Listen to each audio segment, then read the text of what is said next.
Hello everyone, I'm Dr. Rob Branston from the University of Bath, and I would like to talk to you about the incredible profitability of the tobacco industry and the potential this gives for profit cap regulation and a health levy.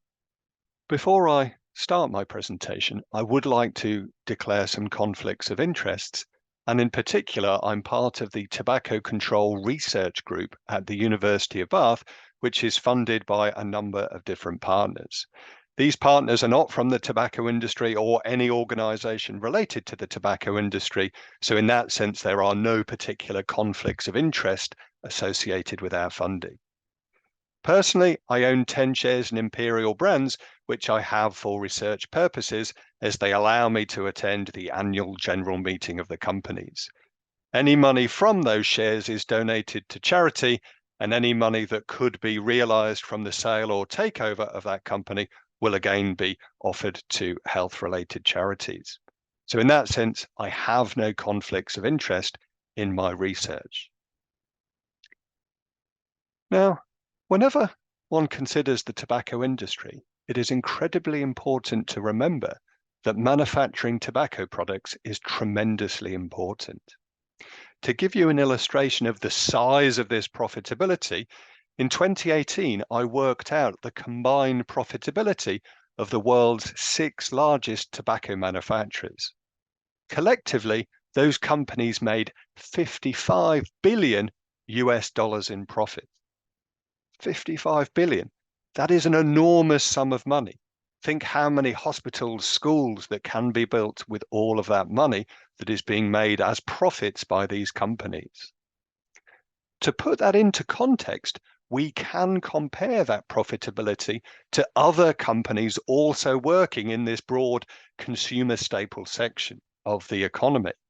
And in particular, if you combine the profits in 2018 of Coca-Cola, PepsiCo, Nestle, Mondelez, FedEx, General Mills, Starbucks, Heineken, and Carlsberg, those randomly picked companies in the same broad area of the economy collectively made just 51 billion in profits.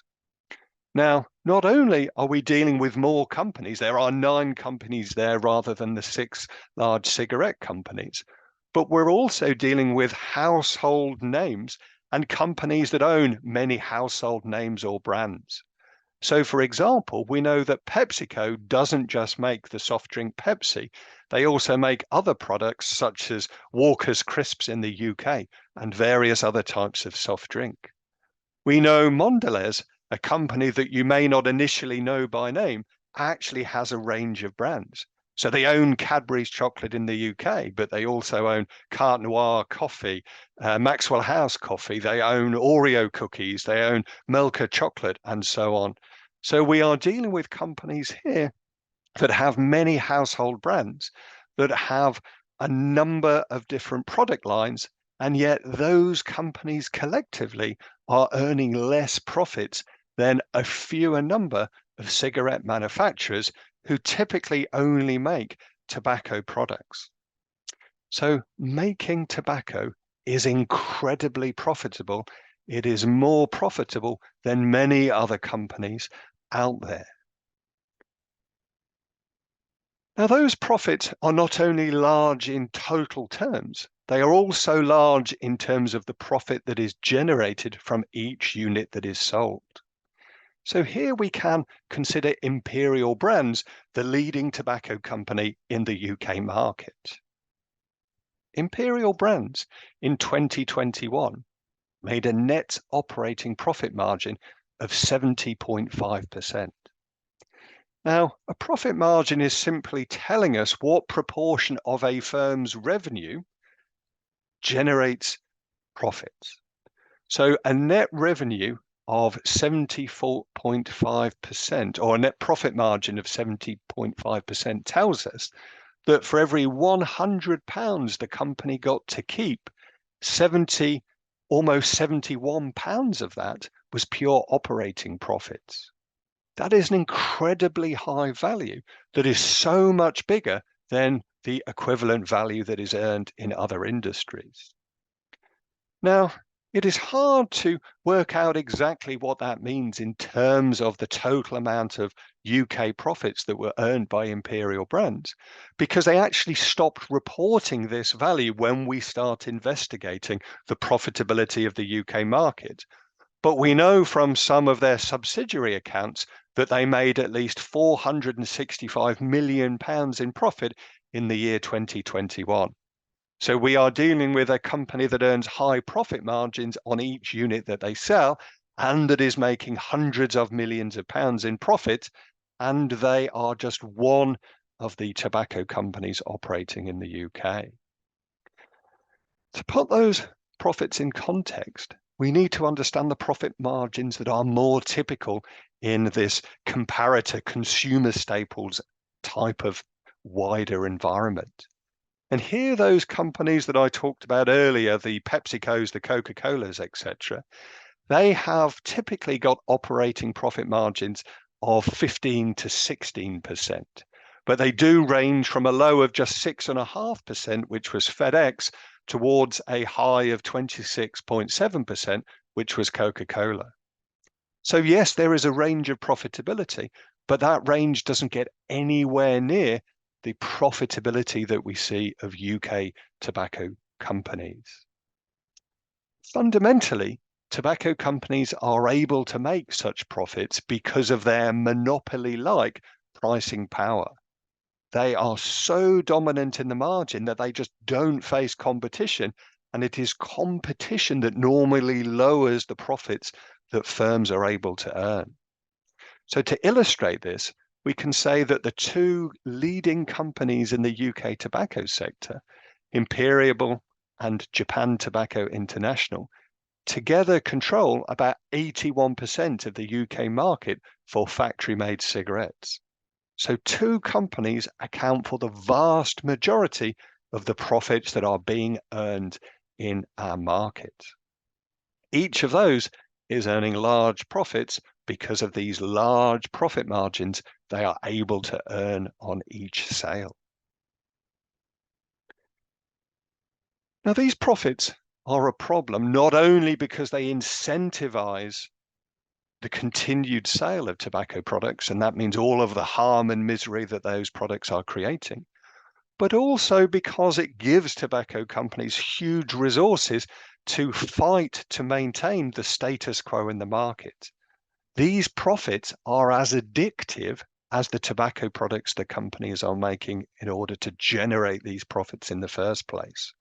So profitability of the industry is at the heart of the tobacco epidemic that we are struggling to deal with in the UK and indeed other countries. So if we are to address tobacco, an important step is to address the profitability of the tobacco industry itself. Now, typically in the UK, whenever we have a market that has this monopoly-like pricing power, we tend to address that issue by regulating the prices that those companies are able to charge in the marketplace.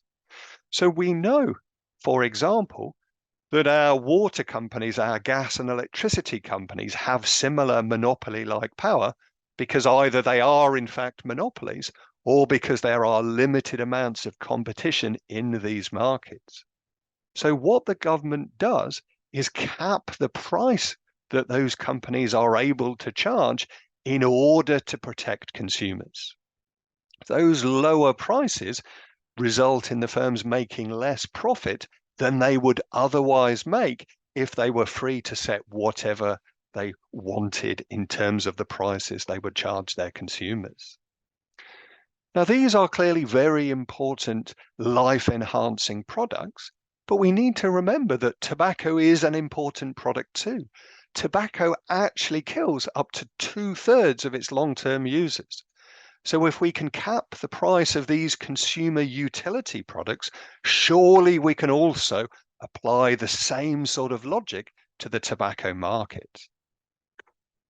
So what we have been proposing is a scheme to regulate tobacco prices whereby we would limit the wholesale price of tobacco that the manufacturing companies can charge.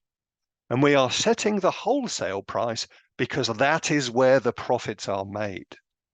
Actually, the distribution and the retailing of tobacco products actually generates very small amounts of profitability.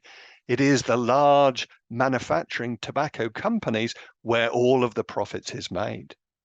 So if we set the wholesale price, if we cap that wholesale price, we would address the huge profitability that they are currently earning, because we would force them to charge a lower price than they are currently looking to do. And we would therefore remove all of those, or at least the vast majority of those profits that we discussed earlier in this presentation.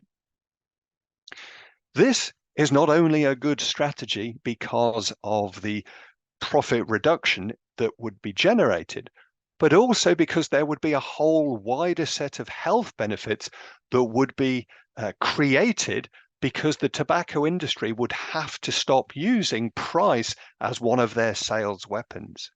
And we know that they understand price is the key to their sales. So we have done lots of work that shows the industry uses price to undermine tobacco taxation. We know that they use price to offer a range of tobacco products in the market, so there can be some cheap value tobacco products out there to encourage people to start smoking, to encourage existing smokers to keep on with their habits.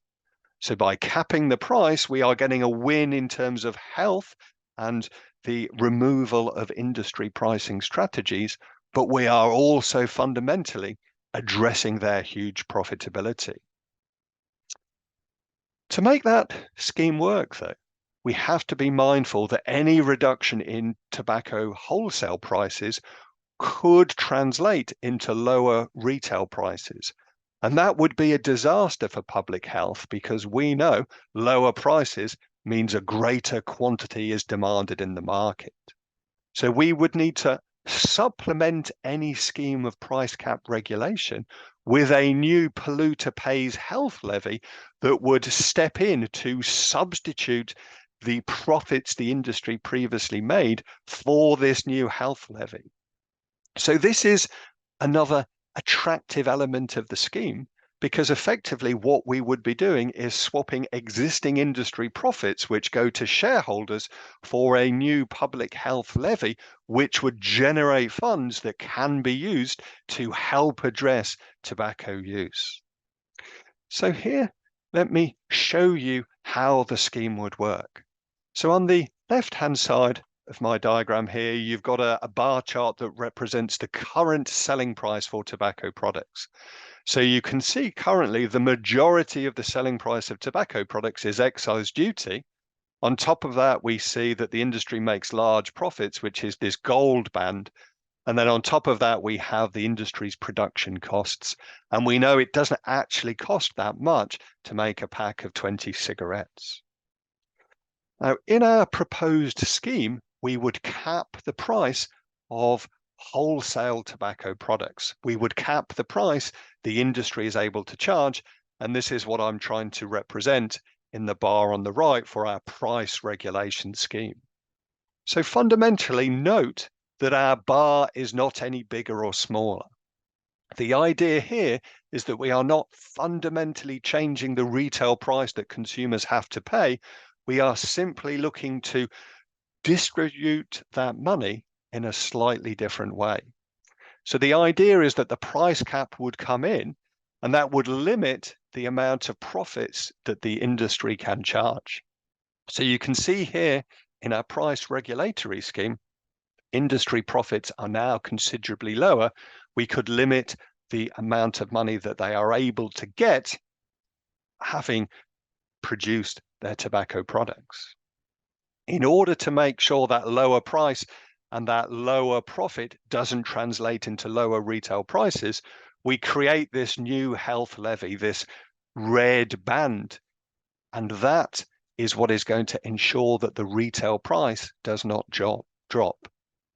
So you can see that our industry profits are now being split into lower industry profits and this new health levy. So the retail price is not changing, We're just using some of the money that previously went to the industry in the form of profits to now pay this new health levy. So by applying the price cap to wholesale prices, the distribution and the retail environment would not be directly impacted. This scheme could be made to work because the Department for Health and Social Care already has the expertise to set such a price cap, because they in fact run a very similar scheme to manage the prices and the profits that pharmaceutical drug companies can make when they supply these medicines to the NHS. They've even said it would be relatively simple for them to do this because the tobacco industry in the UK has approximately 4 big participants accounting for 95% of the market. So that is far less complicated than the pharmaceutical market, where they are dealing with lots of companies producing lots of different medicines. So the idea is that DHSC could create these price caps, and then they could also create this new polluter pays health levy to make up the difference. So if they were to cap the prices in such a way as to cover the tobacco industry's costs of producing their products, plus an additional 10% for profit, that could, we have worked out, raise something in the region of approximately £700 million per year in the first few years. Now, ideally, we would like that money to be ring-fenced, to be hypothecated for tobacco control measures, and it could therefore be a policy that helps to deliver the ambition of having a smoke-free country by 2030. It could, of course, be a political decision as to the extent to which it is hypothecated. It could be the case that a particular sum is hypothecated for health, and then any sum above that goes to the government in the form of a regular tax payment. The point is, it is generating a large sum of money that could be used for the benefit of society, rather than as profits that go to the shareholders of tobacco company, the company that is creating all of the misery and harm and indeed death that is associated with tobacco use. So this levy that we are talking about introducing to offset the impact of price caps could be collected by the tax system, but then fundamentally it could be allocated in a different way to the Department for Health and Social Care in order to ensure it is the polluters, it is the manufacturers of tobacco products who pay for the measures needed to deliver a smoke-free future. So I commend this scheme to you. It is a different scheme, but it is also a scheme that we are familiar with, because price cap regulation is something that we are very used to using in the UK. All we are looking to do is extend that to a new industry that currently is allowed to make a large amount of profits, and we feel that they should be contributing to the cost of the harms that they create, and they should be making a bigger contribution than they currently are. Thank you for your attention, and I look forward to answering any questions you may have in our live meeting.